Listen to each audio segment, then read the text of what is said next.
My father came from Japan in 1905. He was 15 when he immigrated from Japan. He worked until he was able to to actually build a store.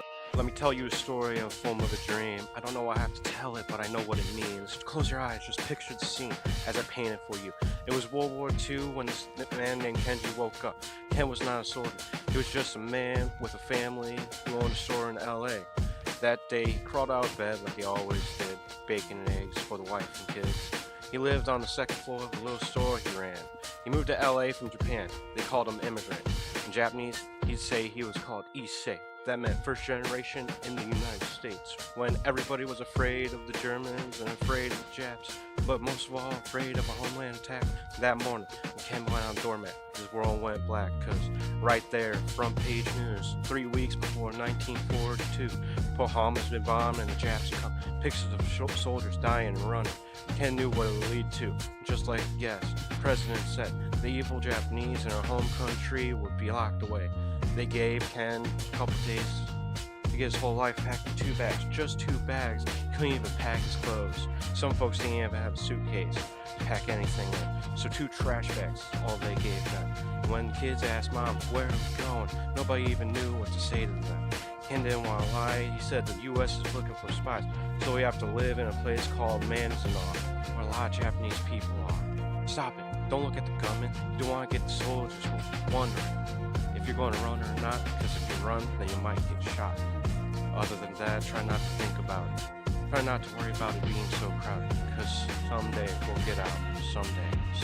As soon as war broke out, the FBI came and they just come to the house and you have to come. All the Japanese have to go. They took Mr. Need and people couldn't understand why they had to take him because he's just innocent laborer.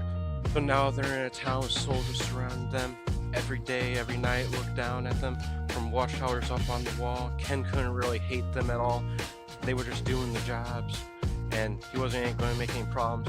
He had a little garden, vegetables and fruits that he gave to the troops in a basket his wife made, but in the back of his mind, he wanted his family life saved.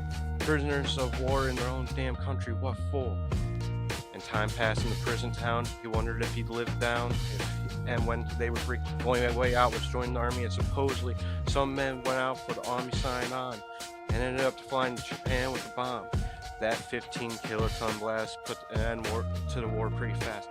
2 cities were blown to bits. The end of the war came quick. And Ken got out with big hopes of a normal life and the kids, but then they got back to their home, and what they saw made them feel so alone. These people had trashed every room, smashed in the windows, bashed in the doors, written on the walls and the floors, Japs not welcome anymore. And Kenji dropped both his bags at his sides and just stood outside. He looked at his wife without tears, words to say. She looked back at him, wiping the tears, and said, someday we'll be okay, someday. Now the times have been changed, but the story is true. My family was locked up back in '42. My family was there, and it was dark and damp, and they called it an internment camp. When we first got back from camp, it was pretty bad. I remember my husband said, oh, we're going to stay till last. Then my husband died before they closed the camp.